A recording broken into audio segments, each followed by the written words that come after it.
Welcome, everybody, to your latest episode of Virtual Cantina's Jedi Archives. I'm Mike. I'm John. And I'm Bryce. And today we're going to be reviewing Star Wars The High Republic, The Blade, Episode 2. 2 or 3? Hold on. 2. By Charles Two. Soule. I'm going to have to go. Artwork by Castiello Morales and Cheryl Lampedis. Let me share the screen for Star Wars The High Republic. And this is from League of Comic Geeks, the variant covers. And I think we have, oh yeah, we've got 4 covers. So here's the main cover. And this is our Jedi Master, the Blade himself. Blade of Bardota, looking awesome. The best cook in the cover's a great cover. It is a great cover. You know, he's kind of a daddy too. Just realized that his lightsaber's really grown on me. The whole pirate, very piratey. Yeah, I love it. And the gloves, pirate gloves. He looks like a swashbuckler. Yeah, great cover. 100%. Yeah.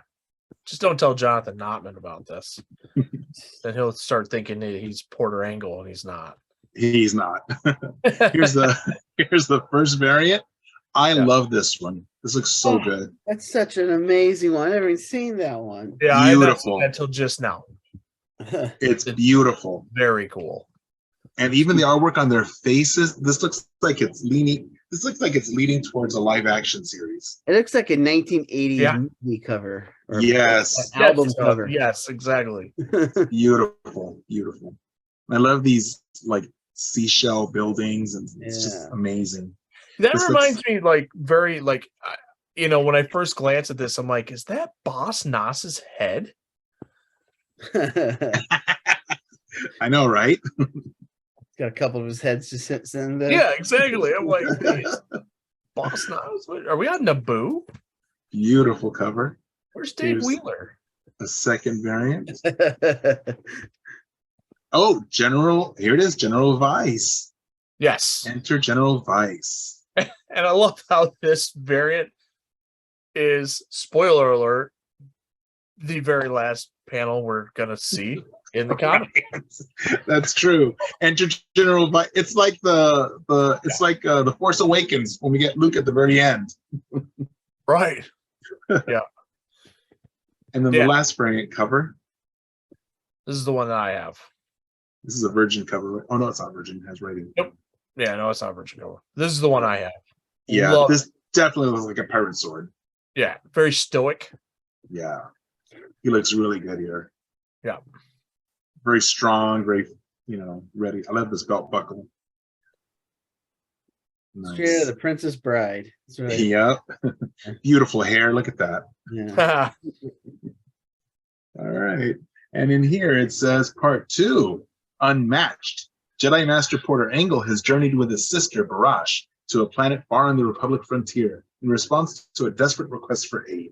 They are certain they will succeed. No one in the galaxy fights like Porter Engle. No warrior can stand against him. No one even comes close.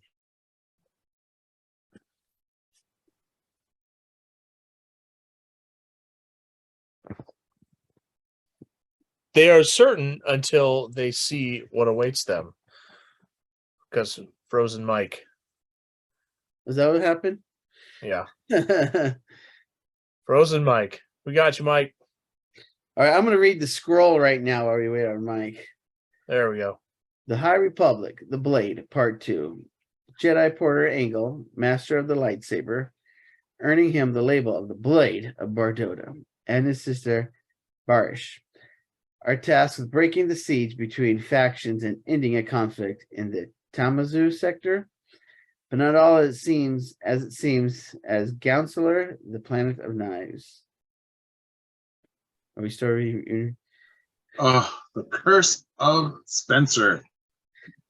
And the bad internet. That's what I get for making fun. That's what I get for making fun of Spencer all those times. It is karma, Mike. We're still here though. We read the crawl. I know, and I could hear you guys. I just couldn't see you. Okay. We're just We gonna couldn't hear you. go back in the immersive and talk about the issue. So it's perfect timing Yes. for you to freeze and come back. I'm gonna be Mr. Freeze. Curse of Spencer. There we go. All right. Sorry about that, guys. It's fine. Oh, We're okay. good. This is what happens when we're on live TV. It makes it entertaining. Yep, we improvise and we just roll with it. Nice. So yes, did you guys get into the issue yet? We're about to get into the issue now. So I liked this issue. We see both of them land on Gavin. Was it Gavin? Gansivore, yes. Oh, and I love Gansivore. Gansivore. It's in the Tamaz sector, which I'm a big fan of Tamaz because, of course, 1985 droids, The Lost Prince, from Tamaz Ann. So Tamaz Ann was in the Tamaz sector. I love it, making the connection back to the EU again. So love that. I love how they get there. They meet with one of the authorities on the issue at hand. Envoy Celine. We come to find out that part of the planet that they've made a boxed like canyon out of, is able to harvest a very unique gem. Mm-hmm. It's called Baudraxite. Yes, and it looks like gold. Helps with their technology, helps with their energy.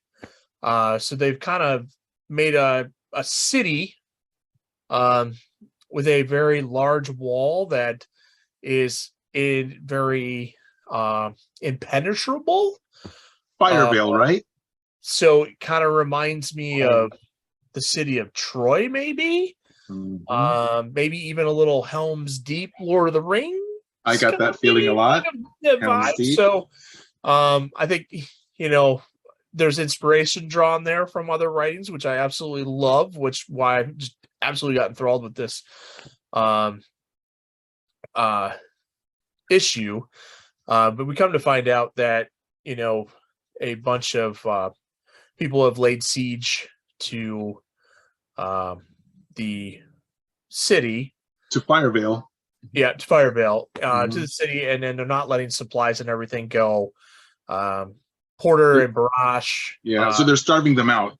Yeah, have decided, well, let us take a supply run in. Of course, they get attacked.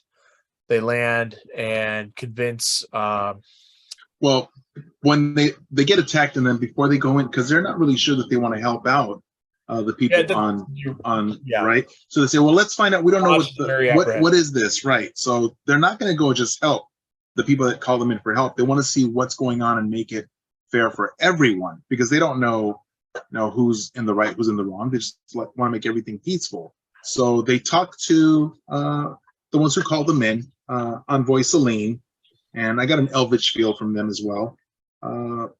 But then when they land, when they get attacked, they land and they say, "Stay here. We're going to go talk to them." And they're like, "You're going to get killed." They're like, "We're Jedi."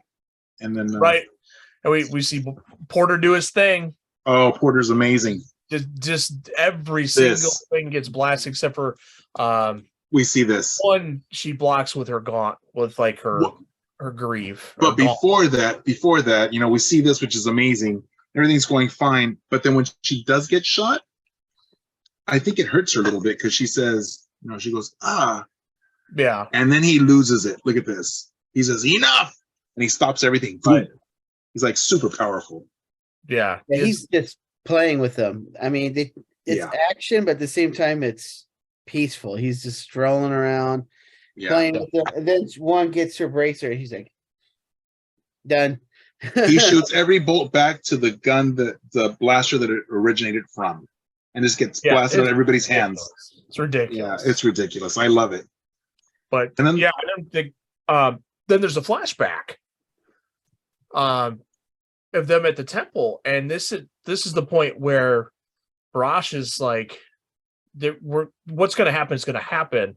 However, we're stronger together, and so by us being separate, we're not going to be as good, and they'll have no choice to bring us back together. I thought this was a really, really cool story because we kind of get that little bit of a background in the first one, where they're younglings, they're not even Padawans. So this has been obviously this flashbacks several years in advance when their Padawans getting ready to go off with their masters. But I thought that was a beautiful scene on how they did that. And more to come in the next issue. And it also tells us how, Jonathan was talking about how the Force is different in the High Republic. And this tells us, she lets us know that she's really strong in being empathic or sensing what everyone else is feeling. Yes. So they can't lie to her. She knows the truth. But he's like formidable with a lightsaber. Right. And that's why together, she sets it up here already, that together they're unstoppable because they play off of each other's strengths. And I love that a lot because it's true. And you see that, you just saw an example of that here, when they showed up and yeah. So I love this back. And this was 17 years prior. So I like that it gives us the age, the years, so we can put our own timeline. Yeah. So then they do talk to the general, the one who's in charge, the commander. The guy from the 1990s G.I. Joe movie cartoons. Yes. This guy. Yeah, he's a cross between that and maybe somebody that we've seen in the Bad Batch.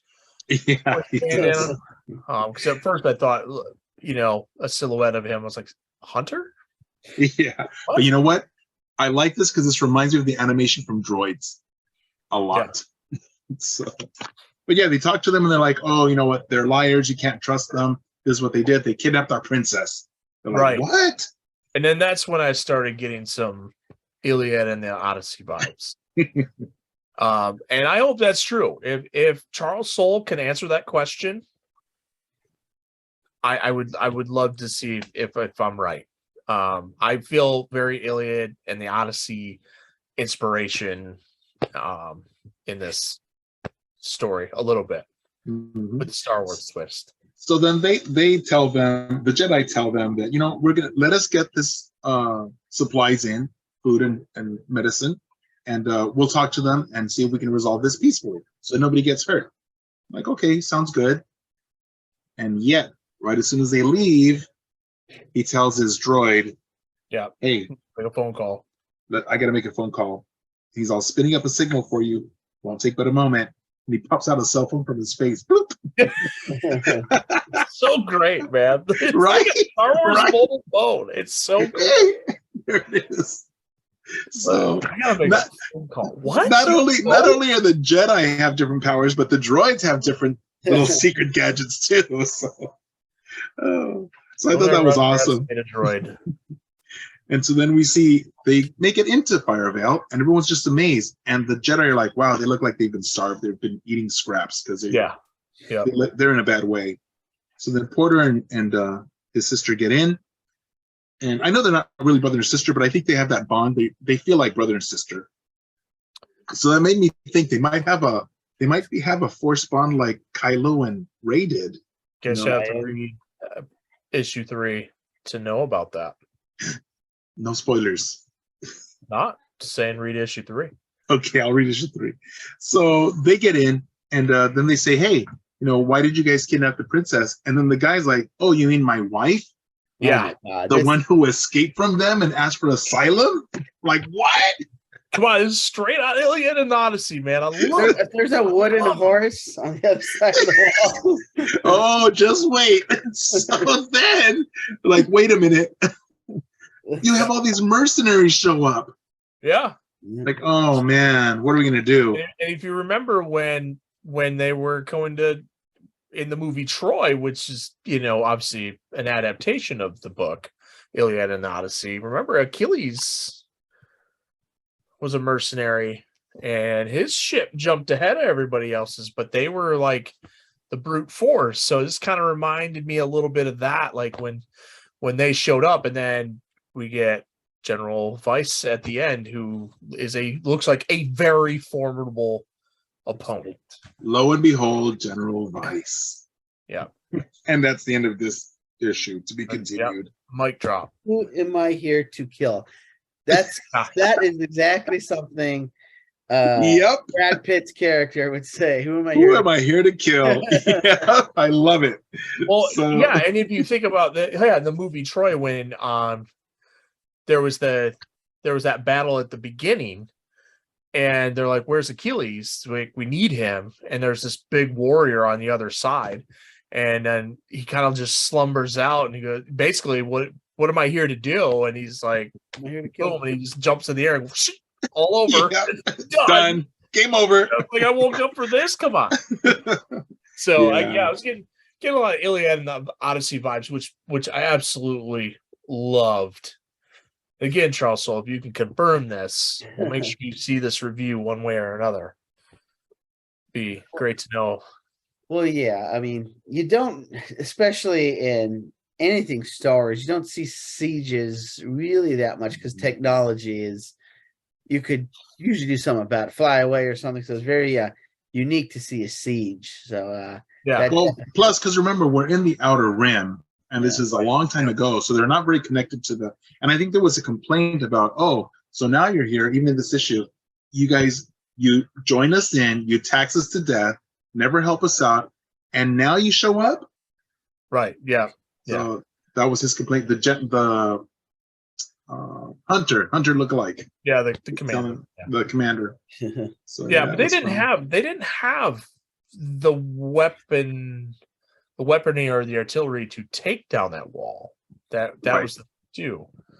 I do like the one slide, and the reason why I kind of go back to that Helm's Deep aspect of the wall, because you see at one point there's a big crack in the wall, and if you've seen Lord of the Rings, the Two Towers, like, we know there's a culvert that's the only weak spot of the wall that gets exposed. I kind of feel like that might be what happens here, but we'll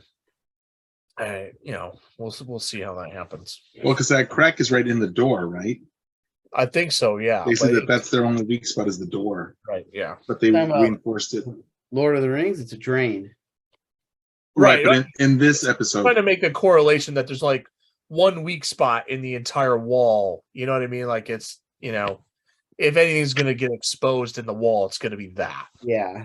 Yeah. Right. I loved this issue a lot. Ready for ratings? Holocron ratings? 5. Oh, that was quick. 5 holocrons. Right. Well,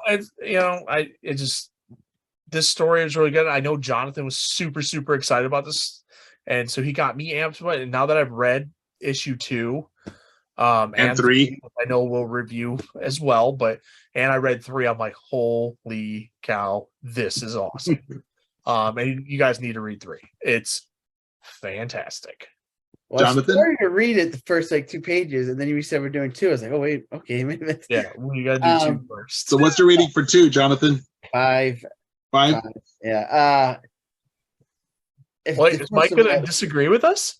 No. First of all, I think I should. If it can go higher, I would go higher. First of all, the mirroring to the Iliad and the Odyssey is just great. I think that's great. I don't think you should shy away from that. It's a great story. Why not mirror it? Yeah, exactly. But then you also really get to see him do his thing, and not only do you get to see him do his thing, you get to see it in a level I've never seen anyone do before. Not even Vader, not even Prime Vader or Prime Luke. I've never seen anyone just play with people and then snap. They're all done. Right now, he's the greatest lightsaber duelist I've ever seen. I've seen a lot of Star Wars, so that's kind of it's awesome. But at the same time, there is a little this. I agree. Yeah. So 5. I give it a solid 5. Tic-tac-toe, 3 in a row. This is a not to be missed. Very well done series so far. Very well. Not to be missed. So great job, Mr. Soule. Yep. Can't wait to read the rest of this series. All right. So thanks for joining us again here on Virtual Cantina's Jedi Archives. Remember our sister pages at Star Wars Comic Book Club and Star Wars Book Nerds, as well as our main page, Star Wars Celebration Europe. And follow us on our YouTube channel. And may the Force be with you. May the Force be with you.